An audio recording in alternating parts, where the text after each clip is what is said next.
Shootdown, a thriller podcast, Episode 1. Written by Christopher Lynch at Camesia House in the morning of April 15th, 1969, at 4:30 a.m. We find USMC Staff Sergeant Hugh Lynch, a 27-year-old man of average height with red hair.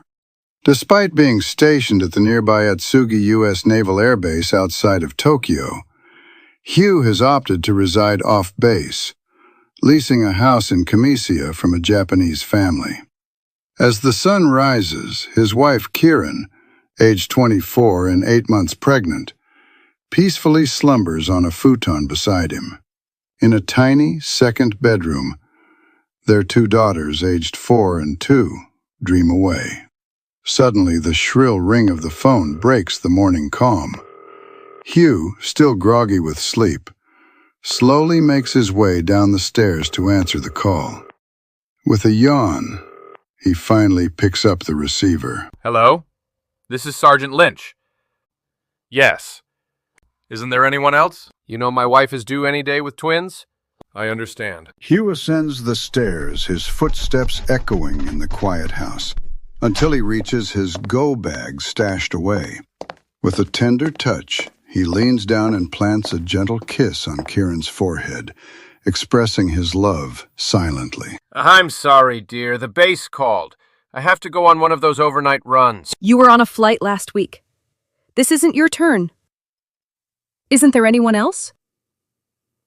Turning towards Hugh, Kieran affectionately lifts her shirt, revealing her large, round belly, a visible testament to the life growing inside her. Somebody got sick last night. I have to fill in for them. As Hugh makes his way towards the bathroom, he stoops down to plant soft kisses on the foreheads of both his daughters, their innocent faces reflecting the love and warmth within their family. Love you, girls. See you soon. The girls mumble softly in their sleep, their dreams weaving a peaceful tapestry. Hugh then tenderly approaches Kieran, leaning in to place a loving kiss on her protruding belly, a gesture of affection and connection with their unborn child. Love you. Tell those boys their daddy misses them. At the Naval Air Facility at Atsugi, in the morning at 6 a.m., the scene unfolds in a spacious room designated for flight briefings. The room is equipped with a podium, a blackboard, and a large easel displaying a detailed map of the flight plan. As the crew members arrive, their names are methodically checked off a list. Amidst the buzz of activity, Hugh is handed an envelope marked Top Secret. With unwavering confidence, he strides into the room and settles into a wooden fold-up chair. Following closely behind is Navy Lieutenant Commander Dan Lipscomb, a 30-year-old man standing at 6 feet tall with sleek black hair. Hailing from a Navy family in Norfolk, Dan carries a distinct Tidewater accent. Spotting Hugh, Dan makes his way over to engage in conversation with his fellow crew member. What are you doing here? I thought you were doing desk duty this week, especially with Kieran due. Got a call from the dispatcher this morning. Filling in. So what are you doing today? I have to give the intelligence briefing. This is strictly a JCS tasking to poke Soviet and North Korean radar. The NSA folks back at Fort Meade are complaining that they don't have control over the tasking, and it's their money. Then why are we here? 8 of us sit and monitor frequencies for 8 hours. All I ever hear are the Russians talking with aircraft. The North Koreans have only a handful of MiGs. I don't see the point. NSA just tells me to have 8 linguists on board. No taskings or other requests. You told me this year would be quieter. I was TDA almost 4 months last year between Da Nang and the Pueblo Task Force. Dan playfully places a finger over his lips, signaling for Hugh to maintain secrecy, before gesturing towards the envelope with a knowing look, emphasizing the importance of the confidential contents within. Just remember, some things are more top secret than others. I'll make sure you don't pull any extra TDAs. I'll have Judy look in on Kieran today. Hugh nonchalantly shrugs in response to Dan's playful gesture, before casually pulling out a chair and settling into it. Just then, a guard stationed at the door announces, "All present and accounted for." The guard promptly exits the room, closing the door behind him with a soft click, enveloping the briefing room in a cocoon of confidentiality. Commander James Overstreet strides purposefully towards the podium, commanding the attention of the room as he prepares to address the assembled crew. Good morning. I'm Commander Overstreet, piloting this flight, which is designated as Deep Sea 129. As part of the Beggar Shadow program, we will be flying track 8263. Moving to the easel, Overstreet uses a pointer to trace out the intricate flight plan on the map, highlighting key destinations such as Japan, the Koreas, and Vladivostok. Meanwhile, Hugh attentively studies the map, absorbing the crucial details of their upcoming mission. We will take off from Atsugi at 0700 and enter the Sea of Japan at Niigata. We then will take a northwesterly course until we are due east of Chongjin. This audio was created with Podcastle.ai. We then will take a northwesterly course until we are due east of Chongjin, North Korea, about 120 miles south of Vladivostok. At that point, we will head south-southwest for approximately 120 miles and loop back north to the starting point. We will make another loop before heading to Osan Air Base in South Korea. The flight will last approximately 8.5 hours. There will be some chop as the weather is still unsettled in early spring. Returning to the podium, Commander Overstreet resumes his position of authority, ready to deliver further instructions and guidance to the attentive crew members. We have a full load this morning, 31 sailors. Excuse me, sir, 30 sailors and one badass Marine. A ripple of laughter fills the room, breaking the tension as the crew members share a moment of camaraderie and levity amidst the seriousness of their mission briefing. I stand corrected. We have some trainees on board for the ELINT taskings. We also have 2 taking a hop to Seoul. Enjoy. As a gesture of respect and appreciation, the crew members rise to their feet and break into applause, acknowledging the efforts and leadership of Commander Overstreet and Hugh.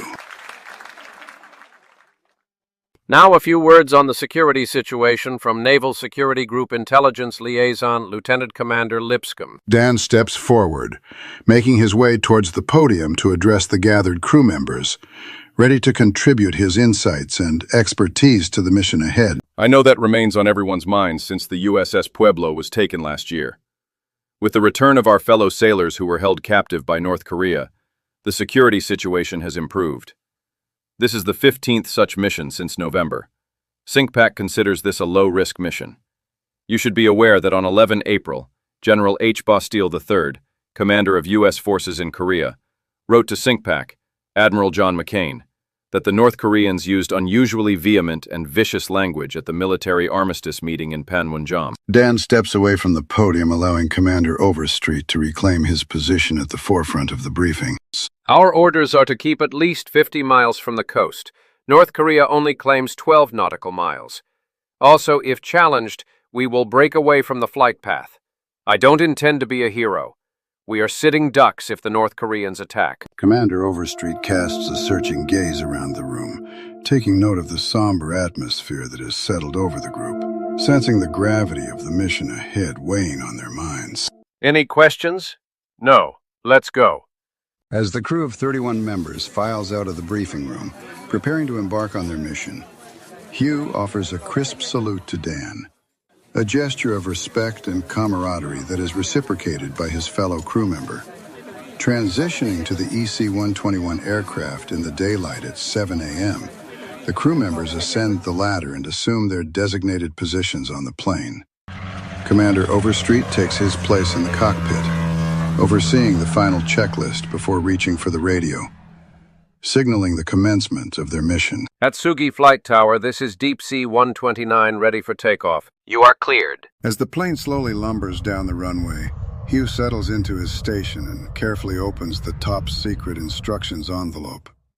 His station is equipped with 2 reel-to-reel recorders and a log, and he meticulously organizes his workspace. Placing a cherished family photo of Kieran and their 2 daughters on the console in front of him, Hugh finds solace in their smiling faces as the plane distances itself from North Korea.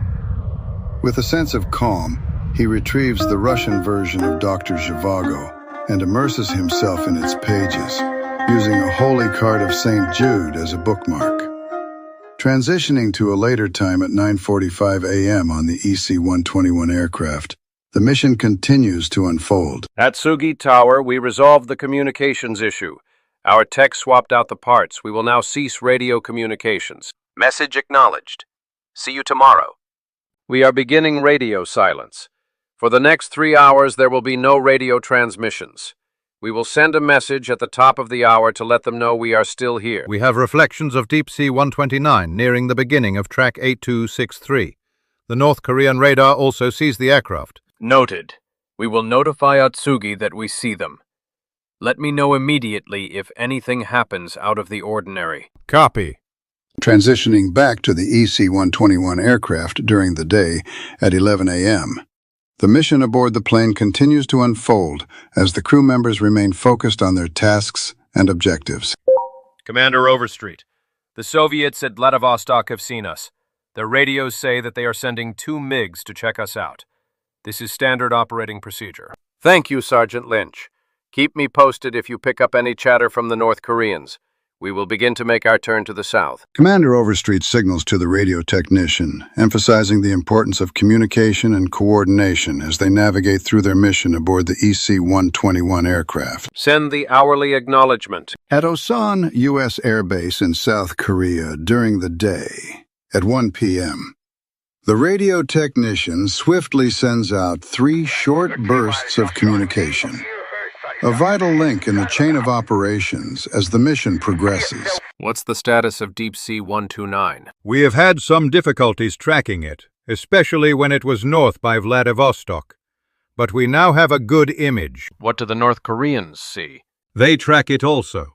So far, no unusual activity. Returning to the EC-121 aircraft at a later time, the crew members remain dedicated to their duties, navigating through the skies with precision and focus as they work together towards their common goal. Sir, there is no unusual activity.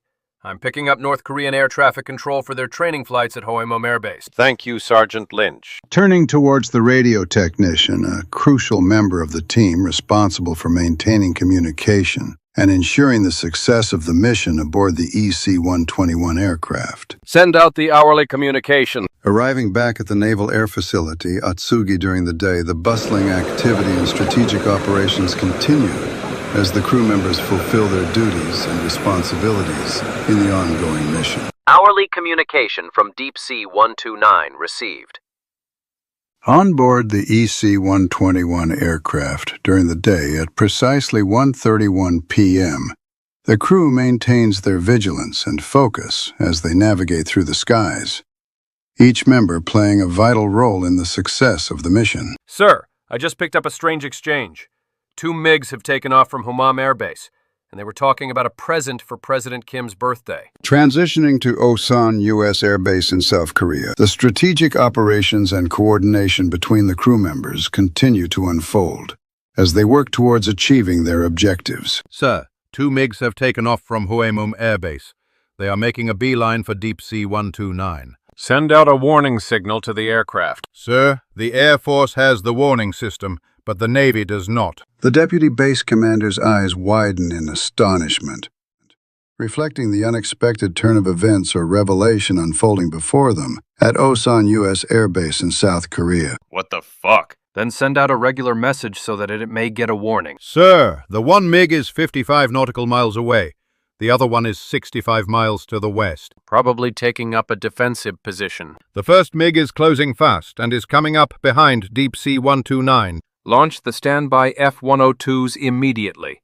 Get some help out there. In a continuous sequence aboard the EC-121 aircraft, Commander Overstreet swiftly turns the lumbering plane due east, adjusting its altitude by pushing the nose down to descend to a lower level.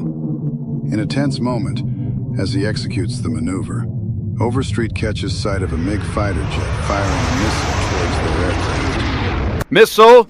Hugh's gaze shifts upwards as he instinctively crosses himself, seeking solace and protection in a moment of intense danger.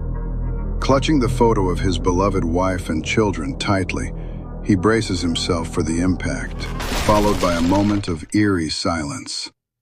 Transitioning to Osan U.S. Air Base in South Korea during the day at 1:47 p.m., The repercussions of the recent events reverberate through the airbase as the gravity of the situation sinks in.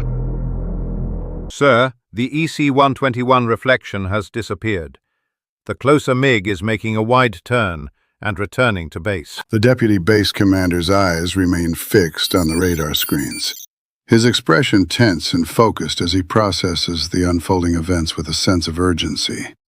The timestamp reads 1:51 p.m., marking a critical moment in the ongoing situation at Osan U.S. Air Base in South Korea. Get those last coordinates to the F-21s. What are those MiGs doing?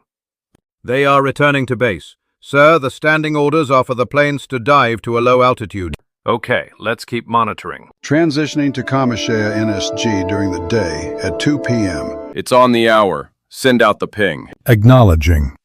Yes, sir. The communicator sends the message. Sir, no response. Okay, try again in 10 minutes. Communications out there are shitty at best.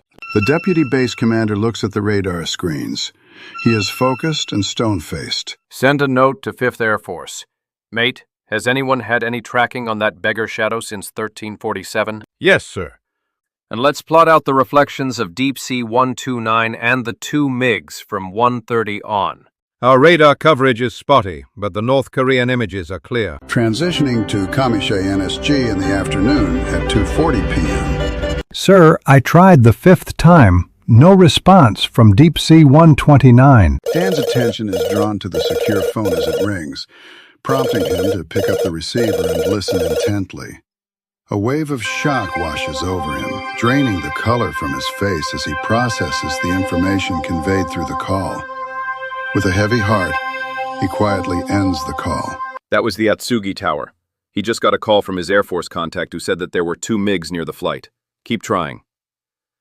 Transitioning back to Osan U.S. Air Base in South Korea. The tension and urgency in the airbase intensify as the deputy base commander grapples with escalating fears and uncertainties. Sir, we have plotted the beggar shadow mission and the MiGs.